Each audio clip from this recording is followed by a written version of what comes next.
Haleluya, haleluya, haleluya. Shalom warga kerajaan. Wow, senang sekali kembali berjumpa dengan saudara. Dimanapun saudara berada, doa saya kiranya setiap kita tetap sehat dan tetap dalam pemeliharaan Raja kita yang sempurna. Haleluya, haleluya. Bapak Ibu terkasih dalam Tuhan, hari-hari ini kita tahu bahwa kita sebagai warga kerajaan, kita masih ada di dunia ini, dan saya percaya setiap kita yang masih ada di dunia ini tidak luput dari yang namanya masalah atau pergumulan hidup. Haleluya. Ya. Nah, oleh sebab itu, ya, berapa banyak kita menemukan, ya, banyak warga kerajaan surga akhirnya imannya berguguran karena mereka tidak bisa menang dalam mengatasi masalah atau pergumulan hidup ini. Nah, kita harus tahu bahwa Tuhanlah yang adalah Raja kita Yesus, satu-satunya yang akan selalu menjadi jawaban dan penolong buat hidup saudara dan saya. Nah, kita coba melihat sama-sama perenungan firman Tuhan. Kalau Bapak Ibu melihat dalam Injil Matius pasal 14, ayat yang ke-22 sampai dengan yang ke-33. Di situ dengan jelas dikatakan setelah murid-murid ya bersama-sama dengan Yesus melihat bagaimana Yesus melayani, bagaimana Yesus membuat mukjizat dan lain sebagainya, hal-hal yang spektakuler. Tapi setelah itu Yesus berkata sama murid-muridnya, engkau lebih dulu pergi meninggalkan tempat ini. Naiklah ke perahu, pergilah ke seberang sana. Dan Yesus berdoa terlebih dahulu. Nah, singkat cerita dalam kebenaran firman Tuhan ini tiba-tiba ada angin yang besar dan saudara terkasih dalam Tuhan, ombak datang dan pada saat itu juga murid-murid mulai merasa ketakutan dan khawatir. Nah, sebelum ini terjadi, tapi Yesus ternyata sudah ada bersama-sama dengan mereka. Dia memperlihatkan dirinya dengan apa? Dengan cara Yesus menyusul mereka berjalan di atas air. Haleluya, haleluya, haleluya. Yesus berjalan di atas air, menandakan bahwa dia bukan sekedar manusia biasa, tapi dia adalah Tuhan.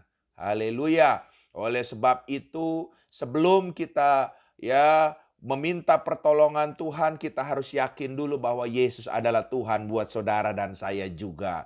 Nah, saudara terkasih dalam Tuhan, dalam kebenaran firman Tuhan yang kita sama-sama bahas ini, satu hal, di tengah-tengah kondisi masalah, pergumulan seperti yang dialami murid-murid, menghadapi angin badai, angin sakal, menghadapi gelombang air yang akan membuat mereka kapal yang mereka tumpangi perahunya itu karam.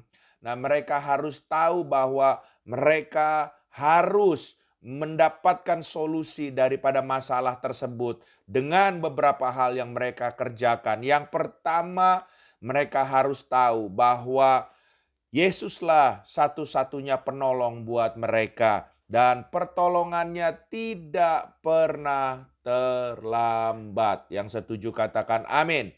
Haleluya. Sebelum angin sakal itu datang, sebelum perahu itu akan karam, Yesus sudah datang ke dalam hidup mereka. Dia berjalan di atas air menjumpai mereka. Nah, saudara terkasih dalam Tuhan, kita juga harus sadar sebelum masalah itu ada, Yesus sudah ada di tengah-tengah hidup saudara. Oleh sebab itu, pertolongannya tidak pernah terlambat, tapi selalu tepat pada waktunya. Ya, percayalah di saat saudara menghadapi masalah, kalau Yesus ada bersama-sama dengan saudara, asal saudara datang kepada Tuhan, maka saat itu juga Yesus akan menjadi jawaban di tengah-tengah pergumulan saudara dan saya. Yang setuju boleh katakan amin. Haleluya. Hal yang kedua, saudara terkasih dalam Tuhan, untuk kita menerima pertolongan Tuhan. Ya, kita melihat daripada kebenaran firman Tuhan ini.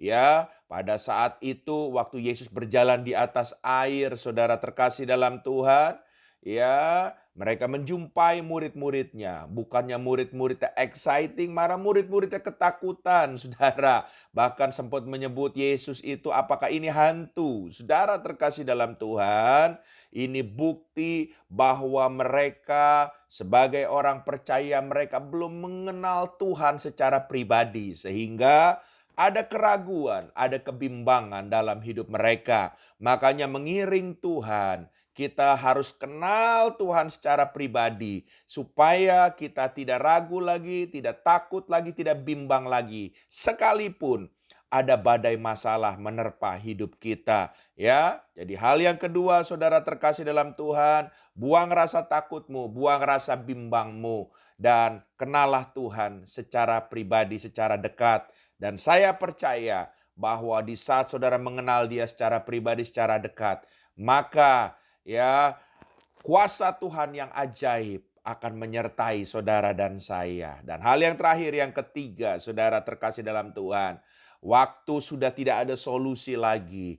Petrus cuman bilang, aku mau berjalan kepadamu di atas air tersebut. Dan Petrus bisa berjalan. Haleluya. Sebab Petrus tahu bahwa Yesuslah satu-satunya sumber pertolongan dalam hidupnya. Saya percaya hari ini mungkin beberapa kita berkata, Pak, kita sudah jalan buntu, Pak. Kita sudah coba segala hal yang kita kerjakan, tapi ternyata buntu. Ke kiri buntu, ke kanan buntu, ke depan buntu, ke belakang buntu. Tapi saya mau kasih tahu, ada satu jalan yang tidak buntu, yaitu ke atas. Siapa? Yesus yang adalah Tuhan, Raja dan Juru Selamat dalam hidup kita. Mari kita menengadahkan muka kita ke atas. Kita angkat tangan kita ke atas dan kita katakan, Yesus tolong kami. Saya percaya waktu engkau mengarahkan hidupmu kepada Yesus, maka di saat engkau angkat tangan, Dia akan turun tangan menolong hidup saudara. Haleluya.